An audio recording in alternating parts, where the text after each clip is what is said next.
We family, man. Yeah. About some dogs. Yeah. Hey, I know I'm a dog. Hey, I know Daryl. Hey, you already know how it these is. trainers, You know dog. how it is. Hey, we some dogs. Yes, sir. Hey, we about to turn up one time on these boys. They're not ready. They're not ready for it. Hey, it's their homecoming. Let's smash on these boys. Let's smash on these boys. And then we hit the field like, woo! All day like, woo! All night like, woo! And we ready like, woo! They gave me the house, baby. We on the best day from last year. They gave me the house. Let's show them. Who's house? Who's house? Who's house?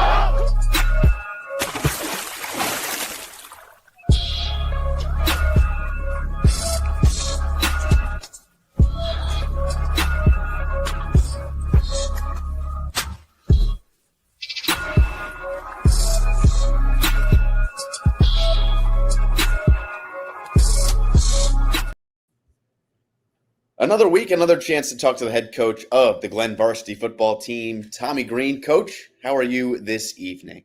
I'm feeling good, man. Alive and breathing. Another day in paradise over here at the Watertower. Glad to hear and glad to be back for another week of Bobcats Live. And it's another week that we get to talk about your team coming off a win. This time 33-13 over the Southwest Guilford Cowboys. Before we dive into the breakdown and go all through the nitty-gritty, Coach, I want to ask you, what did you see in that win? I've seen a lot of grit. I've seen a lot of a couple adverse moments. I think we wanted to start it off without any turnover. We had a turnover early. I think we probably showed up. I know for a fact the guys ready to go. However, we just had a couple of stumbles early. But I seen a gritty bunch that was ready to go, and they started getting the oil on the wheels started turning, if you will, a little bit, and we picked up the victory. Yeah, and instead of going chronologically, I did want to break in with some of the most positive news from last Friday. Obviously, in a win, a lot of it's going to be positive, but the man of the hour, Ty'sire McQueen-Johnson, who will be joining us in a little bit, he went off on Friday. How proud of him were you? I'm very excited, man. Anybody know me, being from Thomasville, North Carolina, I believe in blue-collar, hard-nosed football, and it's always been in our DNA to have a running back stable. And Ty'sire McQueen, man, he just added to that stable, and I'm just happy that he's over here with us and he's playing great football. Like I said, we didn't have him the first 2 weeks, but that last week, man, it was his coming out party, if you will, and he really put a lot of people on notice. Yeah, I mean, he went off in that game offensively, and the offense was going to need him. No Joel Hayes, and it's safe to say that TMJ made the most of the additional reps. What was the conversation like pregame when you told him, hey, this is your ship to steer tonight?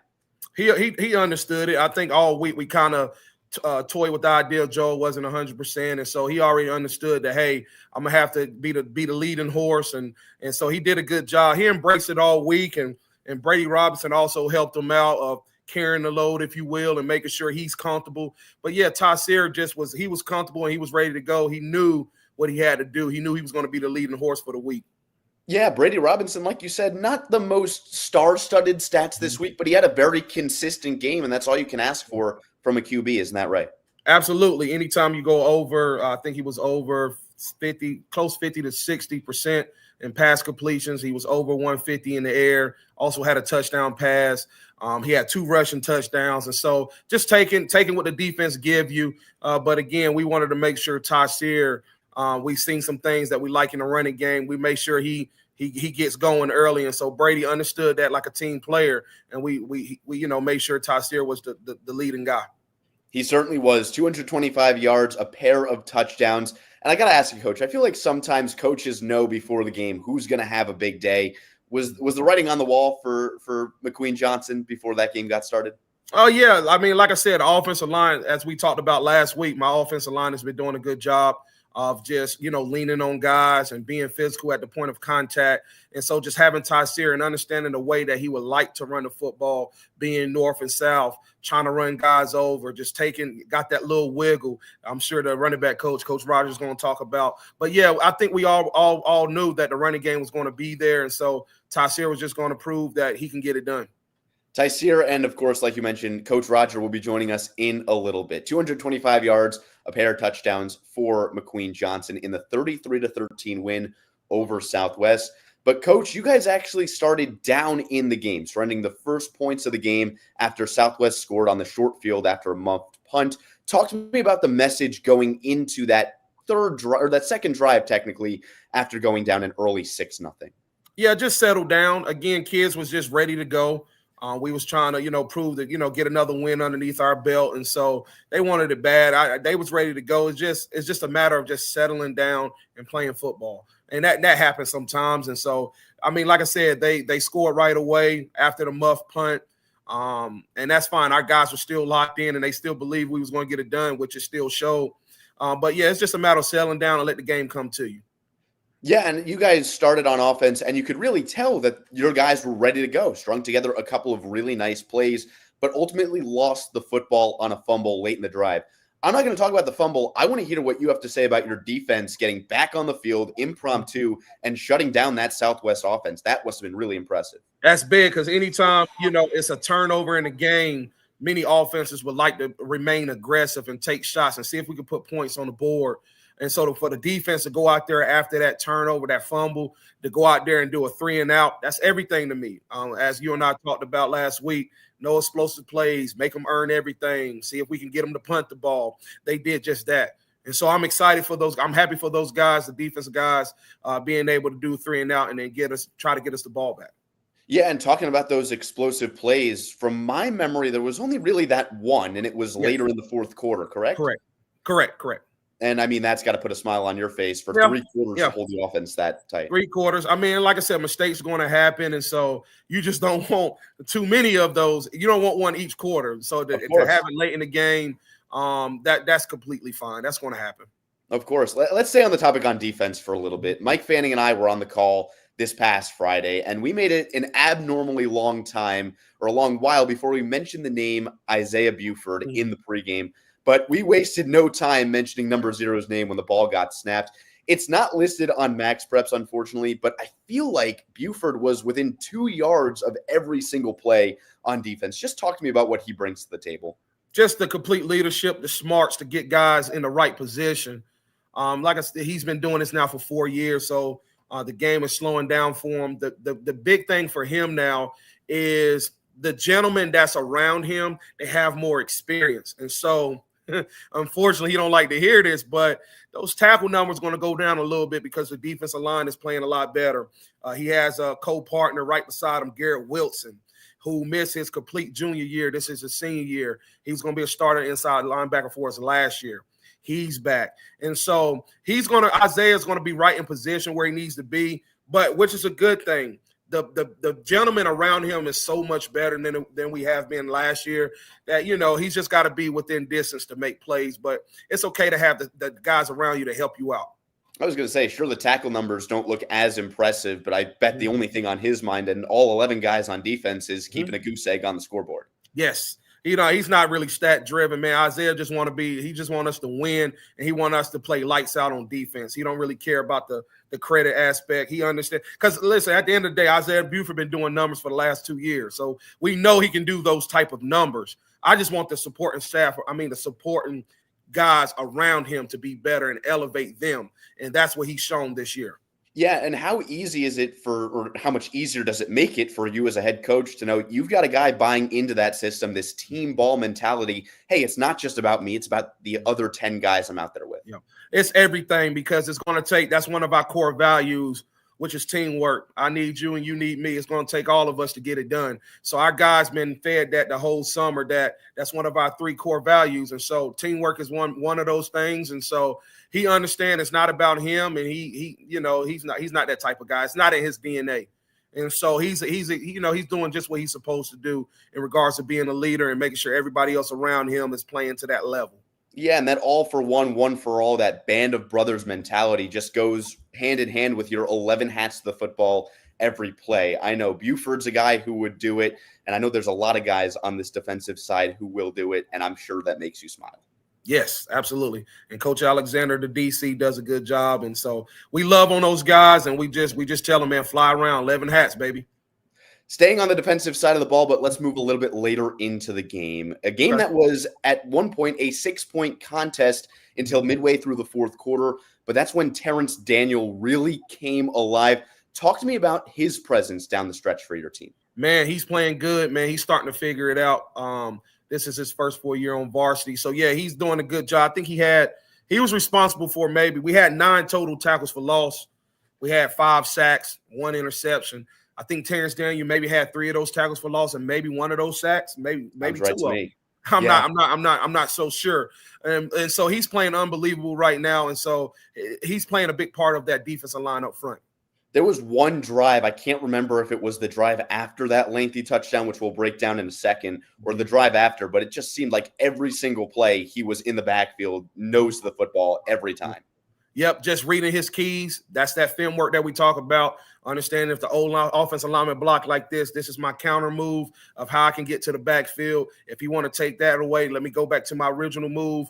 And so, yeah, him just understanding, being a student of the game and understanding how to attack an offensive lineman, that puts him in a position to make those plays.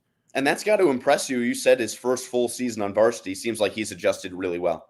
Yeah, like I said, he got injured last year on JV. And so this is his first full year of contact as a junior, not as contact, I'm sorry, as a starter. A starter on varsity. He's another one of our juniors. And so, yeah, he's just without experience on the varsity level, he's starting to figure it out, this non-conference. And that's what it's all about in the first 5 games for us non-conference. We want to make sure these guys getting quality reps because at the end of the day, it's all about conference play. And so, yeah, he's just taking time and just starting to figure it out right in time. Conference play, like you said, it looms large at the end of the month. We'll break that down a little bit later in the show. Friday was a lot of fun, though. Let's bring it back to that day for a second.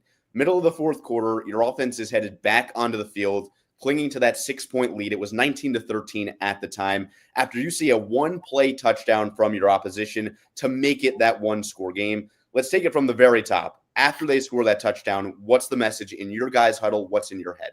We were moving the ball all along, so we just had to remain persistent in doing what we were supposed to do as far as leading, putting drives together. We understood we can move the ball, but we got to punch it in the box.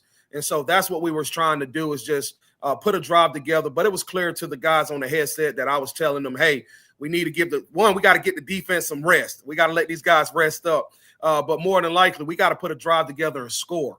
And for us to be able to do that right away, put a drive together and punch it in, that was everything to me. And so I love that drive. We eating the clock, able to score. The message was clear. We need to put points on the ball on the board to give us a little breathing room and allow the defense to get a break. Yeah, I mean, you pretty much took the words right out of my mouth. My next question was going to be, as your team's marching down the field, eating away at that clock, and not only that, but picking up third down after third down. It was about an 80-yard drive that took up the majority of that fourth quarter. And me and Mike said it up in the broadcast booth, one of the best drives that we have seen your team put together at a much-needed time. How good did that feel to watch? It feels great because, we've been doing it now actually for maybe 2, maybe 3 weeks into going back to Parkland. We're putting drives together at pivotal moments. That's something that we practice. And so, just to be able to put drives together like that, keep the clock running, making third down conversions. And then last week at Reynolds, we was able within less than 2 minutes to put a drive together and almost have an opportunity to score at the last couple seconds, if you will, before the clock ran out. And so, yeah, we're doing a good job of putting drives together. That's just shout out to the offensive staff of understanding how can we attack them and keep them on their heels and be able to put points on the board. 100%. And I want to ask about that because you obviously see it different as a coach, and then it's different for the players to be in there practicing that. But how do you, I guess simulate's the right word. How do you simulate that kind of pressure in practice when it's not a real game? Because obviously when you need to go out there and do it within the 4 quarters, it's a lot different than doing it in the backyard on a Monday afternoon. Yeah. Well, it's just all about putting your guys in situational football. We are doing a better job of that this football season. We'll tell the guys, hey, it's like 1 minute and 30 left. We got 2 timeouts. We are on the 40-yard line. How can we get to the end zone? These are the plays that we're going to run.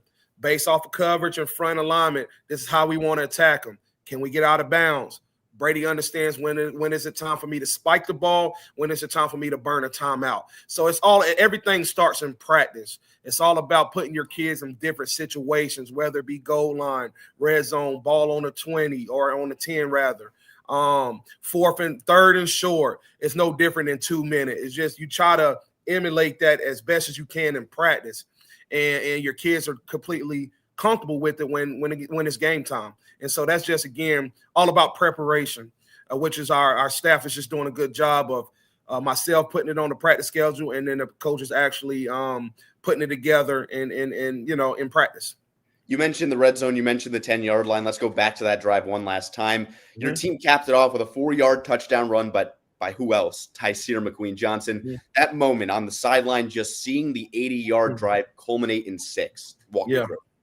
Yeah, man. I just seen. I mean, I can't even really tell you how we got it, man. Just to be honest, I know how we score, but it was just so clean as far as like the play calling and how we got it down there to score. But like I said, it came at a pivotal moment. That's why I'm just so happy, because like I said, it was a 6-point game. We understood that, man, it feels a little too close, man. We need to go ahead and put another drive together, and to end it with a Ty'sire touchdown in that fashion, and seeing the happiness on his face, and it just made me smile from the inside, but also understand we still at that point in time, I think we had maybe 3 to 4 minutes left in the game. And so, yeah, man, I was just excited about us getting it done in that fashion. Yeah, and we'll definitely talk to Ty'sire about that when he joins us a little bit later. It was a big win for you guys, get back to 2-2. But as you told me a week ago, as you've told me time and time again on this show tonight, it's always going to be better when you're in the moment, right? Being 2-2 is great in the moment, but there's always a way to get better even after a win. Coach, this past week, I have a sneaky suspicion that this week's conversation stemmed a lot in the penalties that you guys picked up. Yeah, because you can't win ball games. We were penalized 14 times. I want to say offense had more than defense, and so we can't win ball games like that. When you get into conference, especially this Friday, Southeast Guilford is, and we'll talk about that later. They're excuse me, man, I burped in there, but they're a great football team, and so you can't beat good teams, any team, period.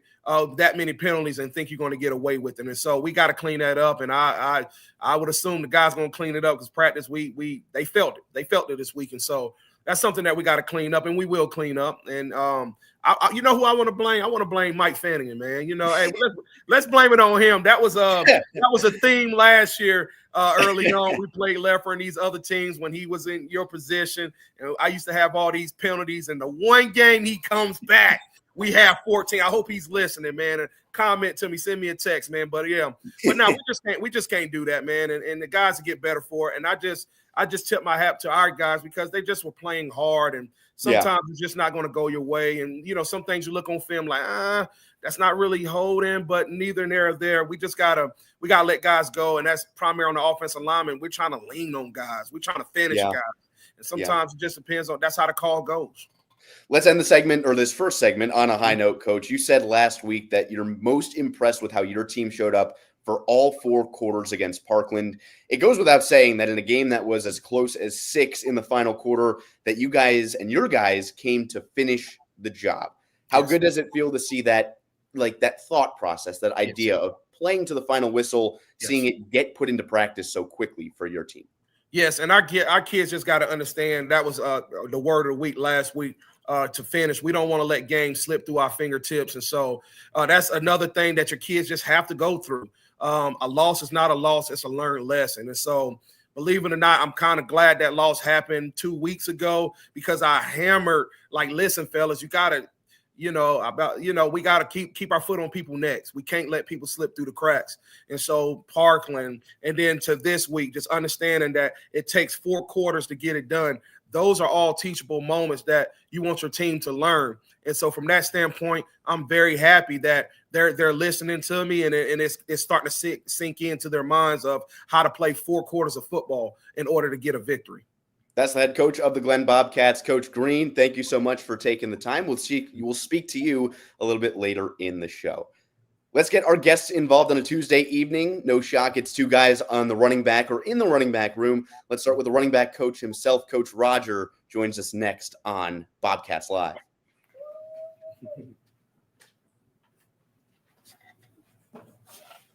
Hey, how's it going? Coach, how you doing? Good. Pleasure to talk to you tonight after your team turns around a 33-13 win over Southwest last week. Let's start with this. How fun was it to watch your guy in the backfield on Friday?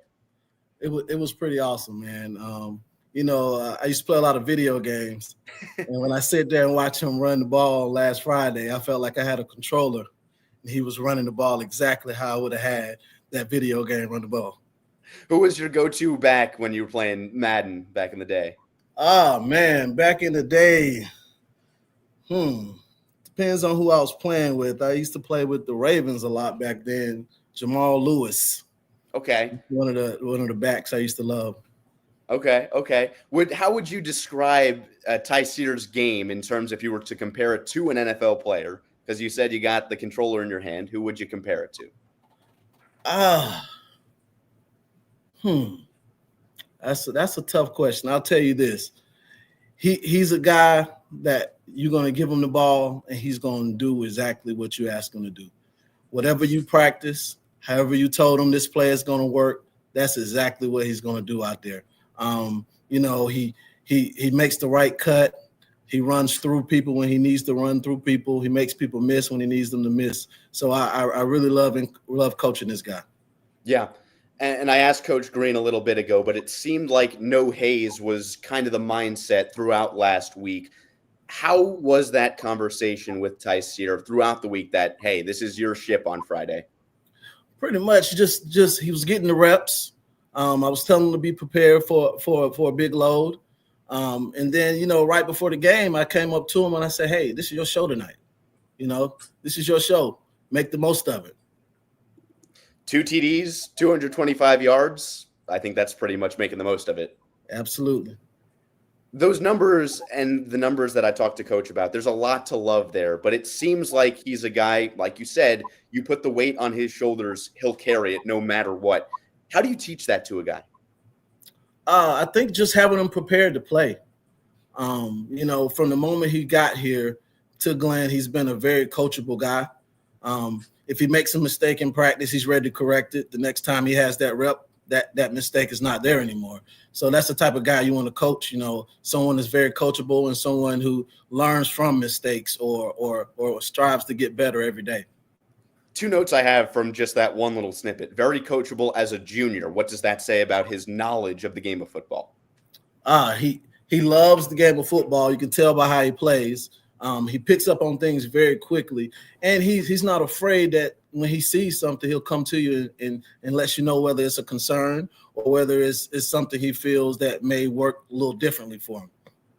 And then let's talk about that running back room. How does having a guy like Hayes, like McQueen-Johnson, Greg Smith even got a couple of reps last week, how do they all work together at getting better as a whole unit?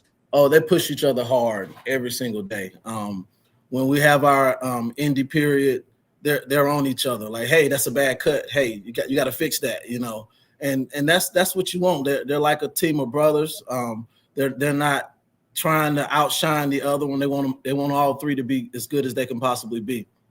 Again, that is something that is so incredibly hard to teach, not to anybody at any level in any position, but in a running back spot, especially in high school. These guys, junior and senior, working well together. It seems like you got them all buying in to that same system. What is your system? Is it let's go run right at them? Is it be a little bit more patient in the backfield? What do you preach? Well, I think it all depends on who you're playing that week. You kind of figure out, where you can attack them, and you make sure your running backs understand how plays are going to hit for that week. So it's all in the preparation. Let's talk about this week then. I know it's a little bit early to start talking about it. Only Tuesday, so you guys had the film day yesterday, and then, of course, you had practice earlier today. But this week, looking at Southwest Guilford, does anything jump off the stat sheet or the film watch that, hey, we can attack them here? We just want the guys to be ready to play hard, execute everything that we're throwing at them. I think, we're going to be prepared, to run the ball as much as we need to run the ball. Yeah. What makes those three? Obviously, it's great to have a 3-headed beast in the backfield, Hayes, McQueen-Johnson, Smith. But what makes them different types of runners? How do they all complement each other in their game? Well, I think Hayes is, he's been around the program for a while. He's a very smooth runner. He's very patient. You know, when he sees it, he gets through there, and it's like second nature to him. Then you have Tyshawn, where he's that guy that he's gonna hit it full blast. He's gonna get up in there quick. He's on the linebackers before they can think about it. And then you have Greg that's just trying to learn all he can from both of them. So that's just kind of like what makes that running back room. Even in a 20-point win, penalties are never fun, and there were a ton of them on Friday. How do you teach your running backs to not get discouraged, even when it seems like they're taking 2 steps forward to go 1 step back? How do you teach that? Just keep doing what you can control.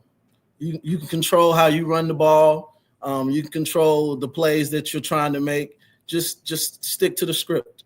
Stick to what we game plan, and everything gonna be okay. While it can mentally be discouraging to go 2 steps forward to go 1 step back, they can also be physically exhausting. And you said it, did not have Hayes last week. It was going to be a heavy workload for McQueen-Johnson. The waste of a play, the doing things twice over, 3 times over, it can be physically demanding, but it seemed like Ty'sire handled it exceptionally well. Keeping them physically fit is something that takes place in practice and summer training. What is your go-to strategy for that, keeping them physically fit and hydrated? Well, you know, they have to take care of their body for one. You can't do that for them. I stay on them about hydrating, making sure you're eating well. And then, you know, when we're at practice, we're pushing everybody hard. And then, you know, at the end of practice, we condition them. So it's all about practicing hard, being prepared to play as much as you may have to play on Friday. I want to ask you, as well as I did the head coach a couple minutes ago, seeing him cap off that long drive on the 4-yard touchdown run, what was going through your mind at that time? Well, I'll tell you, you know, when the game first started, it didn't start as great for him, I don't think, as he wanted it to. So I was just very happy, and I told him after the game, I was very happy how he stuck to it and how he continued to play, even though things didn't work or go as well as he planned them to in the beginning of the game. Yeah, and making sure that his mind was in it for a full 4 quarters is a testament to you. What did you tell him coming off the field after that first drive? Well, you know, after the fumble, you know, as coaches, we get at them a little bit. We let them know we don't accept that turnovers, running backs fumbling the ball. That's something that we really don't like. But after the fact, I just talked to him and I said, hey, look, it's a long game. It's still early.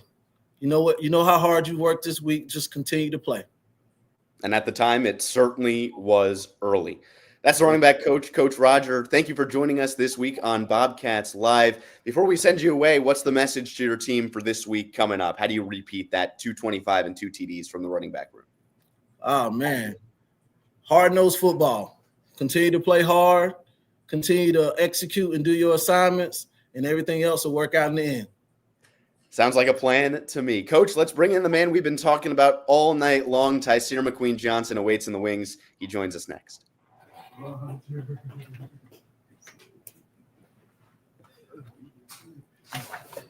y'all doing? Ty'sire, how's it going, man? Doing good. How about you? I'm doing good. I want to start with this.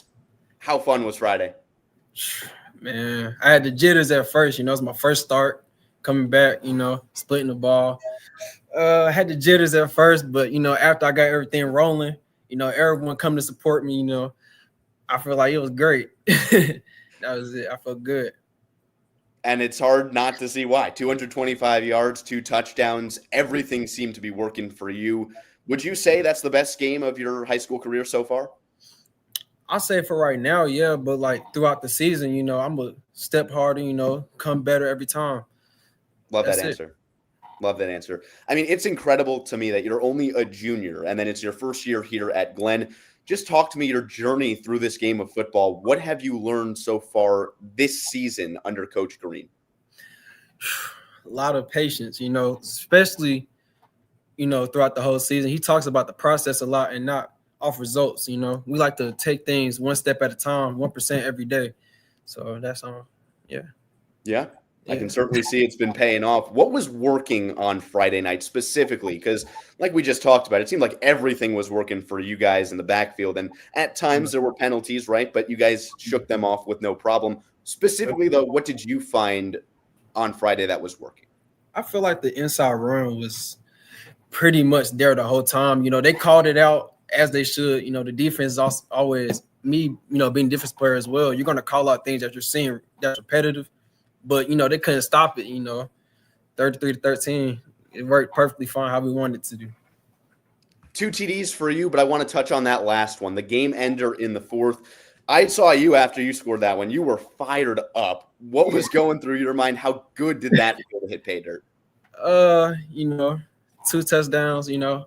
At first, you know, how the game started, I thought I was going to get that 1 touchdown and that was going to be it. But that second touchdown, I was just proud of myself and proud of everyone coming together on that long drive just to come down and score. You know, I had to go celebrate. Yeah, turn up, you know, make sure everybody was good. Yeah. And you certainly earned it and deserved it. As I mentioned earlier, that drive was mightily important for you guys. Talk to me about the mindset as you and Robinson and this entire offense, you guys trotted back onto the field, clinging to that 6-point lead. What was the message in the huddle? Can you repeat that again? I got to like flip the thing on. I got to flip. Yeah, you're good. So you go back onto the field. It's 19-13 at this point. You're starting at your own 20-yard line. What was Brady Robinson telling you guys in the huddle, or what was Coach Green telling you on the sideline before that drive started? You know, me and Brady, we're building a good chemistry right now. You know, I feel like that trust, we all trust each other to, you know, drive down the field. And, you know, we all wanted to take it one step at a time, you know, 1%, like Coach Green puts in our drills in our hair every day, 1% at a time. So as we're going down that field, I feel like our intensity just came up every first down, every game. It didn't matter what happened. You know, we all was just together. And I love that about this team. We're all together. We're all one. And it's certainly, you can certainly see that. Not only can I see that when I talk to you guys every Tuesday, but you can certainly see that on the field when you guys play together as a full unit of either 11 at one time, offense or defense, or all 22 of you guys coherently as a unit. Talk to me when you got down to the goal line. It's goal-to-go situation, and Robinson's like, you're getting the ball. What was your thought process before you scored that touchdown? Man, I was thinking about the box. That's it. I was just thinking about the touchdown. That's it. I knew I was going to score. I know. I love that trust that the whole program has in me, you know, just trust me to just get that rock and just score. You know, that's what I'm here for. And to have that trust, again, you're only a junior, but to see your teammates and coaches buying into you as a junior, that's got to be a great deal of confidence for you. Yeah. You got to come with that confidence, you know, especially it's just me out there. You know, Greg came in, stepped up, you know, that's our little freshman. You know, he's a rising sophomore. You know, y'all need to watch out for him. But, you know, I just love that, you know, that they have that trust in me so early, you know, especially this being my first year here. Yeah. That trust that they already have in me. I just love that, you know. It's got to feel good for you, I'm sure. Again, you're only a junior, but would you say you've got aspirations of playing at the next level, be it college or professional? Sure, for sure. It doesn't matter where I go. Say again? It don't matter where I go, D3, D2, D1, you know, I'm going to still ball out. You know, I'm going to show everybody, yeah, you came here to see me. Again, that mindset is something that's so hard to teach. What would you say, again, a great game today, but we started this conversation, you and I, with it's your best game for now. Where does Ty'sire McQueen-Johnson need to get better as a football player in the next week, in the next 2 years before going and playing on Saturdays? I say a lot of patience, you know, me being a fast guy, you know, I like to go out automatically, but, you know, Coach Green and Coach Rogers, you know, they're trying to teach me to be more patient as a running back. You know, I think Joel is way better with patience than me because, you know, I'm way faster than him. I just had to put that out there, but, you know, I think, and, you know, a lot. Yeah, I just talked to Coach Roger about that. You know, this is a running back room that it's, again, Hayes is a senior, you're a junior, Greg Smith, a younger guy. You guys buy into each other so well. How does that work? What is the dynamic there that allows you guys to say, I want you and you and you to all get better and not get in the way of each other? That's impressive. Chemistry. That's it. We're all a brotherhood. You know, we all want each other to eat out there. You know, when Greg goes out in the field, I cheer for him like I'm his big brother. You know, if Joel out there, I'll cheer for him like if I'm his little brother. You know, if I'm out there, they're both cheering for me. So, you know, just that brotherhood, that connection, that chemistry that we all have as a team, I feel like that's great. You know, we all want to eat. We all want to get great. And I feel like that's the best thing about us three right there. And it's certainly paying off. I'll ask you, Ty'sire, what does this team need to do to replicate what happened last Friday, aka get another win on the board? You know, I feel like the 2 fumbles I had in the first quarter kind of decreased the intensity that we always have as a Deepwater down here. You know, the intensity is great. So I feel like if we come out with that same intensity that we had last game, we might just shut them out. We'll see if you can. 3 straight weeks at home. How good is that for you and the team? Whew, that's great. You know, I ain't got to get on no bus. So I can just hop right out the locker, go around the field, feel that nice grass, you know, get ready to play some football, man. Sounds good. Again, congrats on the big game, 225 for 2 touchdowns. Ty'sire McQueen-Johnson, thanks for taking the time this afternoon. Yes, sir. Let's bring back the head coach of the Glenn Bobcats, and we'll talk about this upcoming week. Again, Ty'sire, thanks so much for joining us, and let's welcome back in Coach Green. Yeah, you know me, man. I like to talk about my guys, man. Ty'sire is to be able to jump into this program.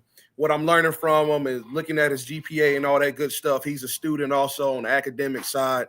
He's absolutely right that he's going to be playing college football. And what I love most about him, if it's free, it's for me.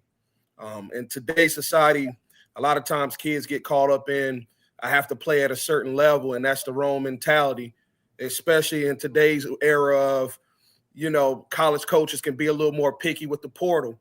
And so for him to work hard like he does in the classroom, for him to work hard on that football field and have aspirations to play college football, he controls his own destinies in that regard.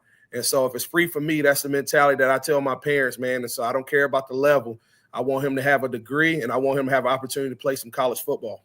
And, Coach, I'm glad you said it. I was about to say we are now 2 for 2 on this week's show. We had Imes last week, McQueen-Johnson this week. And then Mike also talked to Brady Robinson for our halftime show on Friday. All 3 of those young men who, again, I've only had the chance to talk to for 5-10 minutes. It just seems like they are so humble, and they know that this program is so much bigger than themselves. How do you teach them that? It's just really everything starts with, you know, in the summertime when you are trying to build, because I'm still in the process of really just changing the program and building to what I want it to be. And so it's got to be we over me. It's just a mentality. And it's all about you putting them in those type of moments in the summertime, having team bonding trips. I do a lot of social emotional stuff. It's all about just connecting. Any way you can try to get the kids to connect with one another. It's just only going to make it for a greater outcome for you. And so just to see where we are as a program in year 2 for me, I'm very pleased and to have kids that are humble and understand that it's not just me. It's about my 10 other brothers on the field right now. It's about the guys in the sideline. It's about my mom that I represent that last name. It's bigger than you. And that's what you have to understand when you play the game of football. And that's what it's all about. That's a life skill that's teaching you. And it is certainly working. So, again, congratulations to you. It seems like you're starting to build such a great program here at Glenn. Coach, let's talk about this last segment together. But you're somebody who harps on the fact that even though you win a game, you can always get better. Where does this team need to get better going into this Friday against Southeast? First and foremost, you know, when you schedule this year, we was fortunate to schedule, of course, your non-conference. And so you want to make sure that you put your kids in competitive moments. And I feel like we had a very competitive schedule. To end off with Southeast Guilford, I wanted to test us before we got into conference play. We are approaching this game like a playoff-like type of atmosphere, a playoff type of game. This is the last game of the non-conference. So I want to see exactly where we are before we head into the bye week. One thing that you can't do in a playoff type of atmosphere, a playoff type of game, is you can't turn over the football. That's one of the first things that we talked about. We got to protect the ball on offense and defense. I mean, on offense in particular. Special teams, again, it's not the time to take plays off. By the way, special teams played great as well. They had a block punt that set up a touchdown. But again, that's special teams. That's one of the phases that we have to play great at. And then lastly is just the penalties. That is something that we have to clean up because no team is really good enough to overcome that amount of penalties and for that amount of yards. And some of them came in some pivotal moments. And so it's all about taking care of the football, playing a complete game as possible. And I hope that's what we display this Friday. I want us to play as clean because we still haven't played as clean and as good as I think we can be. And that's the thing that me and the coaches are most excited about because we hadn't seen a complete football game yet. And that's a good thing to be in, just to understand the kids got room to get better. And so this week, like you just said, I just want us to play clean football and let's see where we are as a program. We're not going to be focused on the results, win, lose. I can care less about. The most important thing is conference play. I want to see where we are as a program against this type of Southeast program, who's normally in the playoffs. They average at least second round, top contender in their own conference right the last couple years. And so this is a good matchup for us. Let's see where we are. 2-2 right now. Obviously, you'd like to end off non-conference 3-2, but then like you said, you can't hang your hat on that. There's a long way to go this season. And you told me last week, this is a team that has playoff aspirations. Yep. We have playoff aspirations. And so it's just all about being in those moments. And Southeast is it's just a good test for us before we head off into conference play. Who's also a 6A team like us. I think, Southeast is the only 6A team that we played in our non-conference that will be in our playoff bracket because I do plan to be in the playoffs. Okay, and so, rest on with 7A teams. So, like I said, it's just about let's see where we are against a team that's also like us, and let's see where we are before we go into the bye week. Like I said last week, it's always great to talk to you guys on a Tuesday because you have Monday for film and then a day of practice on Tuesday. Maybe outside of the penalties or what we already talked about in terms of the fumbles, what did you notice looking back specifically at the tape from Friday? I really love the way we like I said, the 11 hats to the football. Offensively, I love it when my offensive line are leaning on people and they're trying to make it right. They're doing board talk on the sideline. They're holding each other accountable. Brady Robinson, just the growth and the maturity of him extending plays with his legs, taking what the defense gives him, and just having the next guy up mentality because we're still not 100%. I mean, you're missing Joel Hayes. We're still missing 2 starting offensive linemen. We're still missing 1 piece on the defense. And so we're gradually getting closer to being 100% as possible before we head off into the bye week. And so there's a lot of things to hang your hat on, and it's a lot of things that pops out on the screen. Specifically for me, watching you guys play, it was that fourth quarter. And again, you guys played a very complete football game. But that fourth quarter, it just seemed like something really clicked. Did you notice what clicked, or was it just kind of guys playing football? Guys just playing football, taking a drive at a time. The game will come to you. Don't just keep playing football, man. No moment is too big or too high. Put your head down. Put your hard hat on. Let's keep digging. Everything's going to work out just fine. Play a complete game of football. And that's something that we harp on. Again, you just try to tell kids don't look at the scoreboard. We know kids do it because what happens if it's on the other way? I talk about it all the time. Are you going to stop working? No, that's not our mentality. Let's put our head down. Let's keep working. Keep punching them, and things are going to go your way. And so once it starts going downhill, everything is going to open up, and that's exactly what happened. We've talked about the running game a lot today, but let's talk about the passing game as well. And how it relates to this upcoming week. Brady Robinson, like we said, was not bad on Friday. He was very consistent, and he got you guys that touchdown, like you said, over 50% completions. Do you think he needs to excel this week to get a victory under your belt, or will it come from around him? All around him. I just think me and him talk about this every day. I have my own one-on-ones with Brady that I do every day before practice. And so just taking what the defense gives you, however that looks, if he takes advantage of whatever he see coverage-wise, be able to make those throws. Sometimes you may not see it, but if you do have an opportunity to take advantage of the coverage and the routes that we have called, just take advantage of it and just get it done. So he can't force anything. We're not. That's not who we are. That's not in our DNA. I don't know what the exact percentage is. We're probably somewhere about 60-40 if I had to put a finger on it, right? Run pass, but that's about as close as possible, balance as possible. That's what I want my brand of football to look like. And so he understands that. So we're not forcing anything down the field. Just take what the defense give you, however that look, and let's keep drives going. I want time of possession. And so he gets that. So just take the game for what it is and just make plays when they come. Let's talk about the Southeast team for a little bit. A team that started the year 2-0, like you said, a team that's normally in a playoff spot. Mm-hmm. And in those 2 wins that they started the year with, that offense looked so dominant. We know they can bring the offensive firepower to the table. Right. Yeah, and then just watching them film, they're big up front as well. They got some big dudes up front. Southeast is blessed with a lot of skilled guys. Obviously, their skills pop off the screen as well. Quarterback is mobile; he moves well. Receivers know how to get open. And Coach Bates is he's been around football for a very long time here in the Triad, and so he does a good job of having his guys ready. He's an offensive mind.